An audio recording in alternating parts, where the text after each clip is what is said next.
7 ಕೋಟಿ ದರೋಡೆ ಕೇಸ್ಗೆ ಸಂಬಂಧಪಟ್ಟ ಹಾಗೆ ಈಗಾಗಲೇ ನೋಡಿ ಮಾಜಿ ಸಿಬ್ಬಂದಿಯನ್ನ ಅಥವಾ ಅಲ್ಲಿ ಆತ ಏನು ಏಜೆನ್ಸಿಯಲ್ಲಿ ಕೆಲಸವನ್ನ ಮಾಡ್ತಾ ಇದ್ದ ಆ ವ್ಯಕ್ತಿಯನ್ನ ಕೂಡ ಈಗ ಅರೆಸ್ಟ್ ಮಾಡಲಾಗಿರುವಂಥದ್ದು.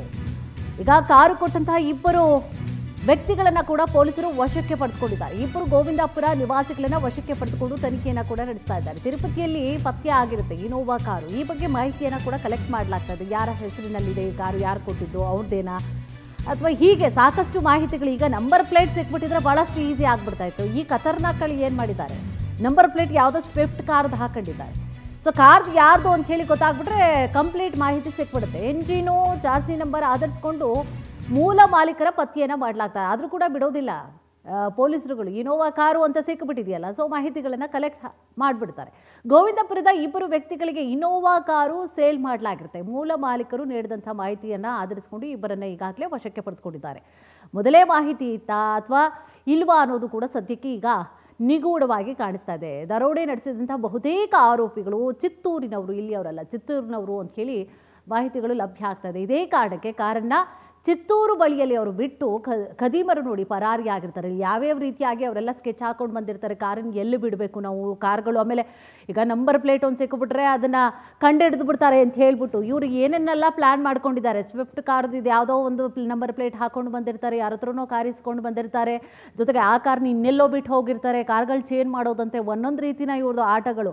ಎಸ್, ಇದೇ ಸಂಬಂಧವಾಗಿ ಮಾಹಿತಿಯನ್ನು ಕೂಡ ನೀಡ್ತಾ ಹೋಗ್ತಾರೆ ವೆಂಕಟೇಶ್. ಇನ್ನು ಈ ವಿಚಾರ ಸಂಬಂಧವಾಗಿ ಹೆಚ್ಚಿನ ಅಪ್ಡೇಟ್ಸನ್ನು ಕೂಡ ನೀಡೋದಾದರೆ ನೋಡಿ, ಕಾರ್ ಪ್ಲೇಟ್ ಕೂಡ ನಂಬರ್ ಕೂಡ ಚೇಂಜ್ ಮಾಡ್ತಾ ಹೋಗ್ತಾರೆ. ಈಗ ಮೂಲ ಮಾಲೀಕರನ್ನು ಹೆಂಗೆ ಪತ್ತೆ ಹಚ್ಚಿದ್ರು, ನಂಬರೇ ಇರಲಿಲ್ಲ, ಮೂಲ ಮಾಲೀಕರನ್ನು ಹೆಂಗೆ ಪತ್ತೆ ಹಚ್ಚಿದ್ರು, ಆ ಸಂಬಂಧವಾಗಿ ಏನಿದೆ ಮಾಹಿತಿ?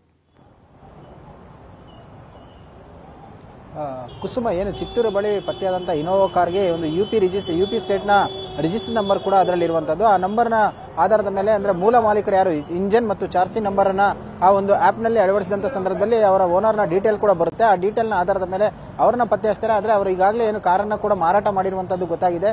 ಸೊ ಹಾಗಾಗಿ ಆ ಇಬ್ಬರನ್ನು ಕೂಡ ವಶಕ್ಕೆ ಪಡೆದು ವಿಚಾರಣೆ ಮಾಡ್ತಾ ಇದ್ದಾರೆ. ಈ ಇಬ್ಬರನ್ನ ವಶಕ್ಕೆ ಪಡೆಯುವಂತಹ ಸಂದರ್ಭದಲ್ಲಿ ಕೂಡ ಅವ್ರಿಗೆ ಕೊಟ್ಟಂತ ಹೇಳಿಕೆಗಳು ಈ ಒಂದು ಘಟನೆಗೆ ತುಂಬಾ ಮಹತ್ವವನ್ನು ಪಡೆದುಕೊಳ್ಳುತ್ತೆ. ಅಂದರೆ ಇವ್ರ ಹತ್ರ ಏನಾದರೂ ಹೇಳಿ ಕಾರನ್ನ ತೆಗೆದುಕೊಂಡು ಹೋಗಿದ್ರ ಅಥವಾ ಈ ಹಿಂದೆ ಏನಾದರೂ ಇದು ಅವರಿಗೆ ಗೊತ್ತಿಲ್ಲದಂತ ರೀತಿಯಲ್ಲಿ ಯಾರಾದರೂ ಕಳ್ತನ ಮಾಡಿದ್ರ ಅನ್ನೋಂಥದ್ದು. ಅಂದ್ರೆ ಇದುವರೆಗೂ ಕೂಡ ಅದ್ರ ಬಗ್ಗೆ ಎಲ್ಲೂ ಕಂಪ್ಲೇಂಟ್ ಕೊಟ್ಟಿಲ್ಲ ಒಂದು ವೇಳೆ ಕಳ್ತನ ಆಗಿದೆ ಅಂತ ಹೇಳಿದ್ರೆ. ಹಾಗೆ ಇವರನ್ನು ಸ್ನೇಹಿತರ ಯಾರೋ ತೆಗೆದುಕೊಂಡು ಹೋಗಿರುವಂತಹ ಶಂಕೆ ಕೂಡ ಇರುವಂತದ್ದು. ಹಾಗಾಗಿ ಅವರನ್ನು ಕೂಡ ವಶಕ್ಕೆ ಪಡೆದು ವಿಚಾರಣೆಯನ್ನು ಮಾಡ್ತಾ ಇರುವಂತದ್ದು.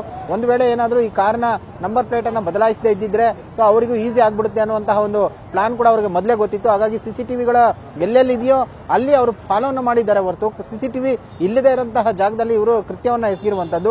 ಈಗ ಮೂಲ ಮಾಲೀಕರು ಏನಿದ್ದಾರೆ ಅವರನ್ನು ಕೂಡ ಈಗ ವಶಕ್ಕೆ ಪಡೆದು ವಿಚಾರಣೆ ಮಾಡುವಂತ ಕೆಲಸವನ್ನು ಮಾಡ್ತಾ ಇದ್ದಾರೆ. ಇವರ ಬಳಿ ಯಾರು ಕಾರನ್ನ ತೆಗೆದುಕೊಂಡು ಹೋಗಿದ್ರು, ಏನೋ ಒಂದು ಕಾರಣವನ್ನು ಕೊಟ್ಟಿದ್ರು, ಸೊ ಯಾವುದಕ್ಕೋಸ್ಕರ ಇವರು ಅವರ ಬಳಿ ಏನ್ ರೀಸನ್ ಹೇಳಿದ್ರು ಅನ್ನೋದನ್ನು ಕೂಡ ತಿಳಿದು ಬರಬೇಕು. ಆದ್ರೆ ಈ ನಿಜವಾಗ್ಲೂ ಈ ಕಾರ್ನ ಮೂಲ ಮಾಲೀಕರು ಏನಿದ್ದಾರೆ ಅವರ ಕಾಂಟ್ಯಾಕ್ಟ್ ಅಲ್ಲಿ ಇರೋರೇ ಈ ಕೃತ್ಯವನ್ನ ಎಸಗಿದ್ದಾರಾ ಅಥವಾ ಬೇರೆ ಯಾರಾದರೂ ಇದರಲ್ಲಿ ಭಾಗಿಯಾಗಿದ್ದಾರಾ ಅನ್ನೋಂಥದ್ದನ್ನು ಕೂಡ ತಿಳಿದು ಬರಬೇಕಾಗಿರುವಂತದ್ದು. ಸದ್ಯ ಪೊಲೀಸರು ಆ ಆಂಗಲ್ ನಲ್ಲೂ ಕೂಡ ಈಗ ತನಿಖೆಯನ್ನ ಮುಂದುವರಿಸಿರುವಂತಹದ್ದು. ಕುಸುಮ, ಎಸ್, ಥ್ಯಾಂಕ್ ಯು ತಮ್ಮೆಲ್ಲ ಮಾಹಿತಿಗಾಗಿ.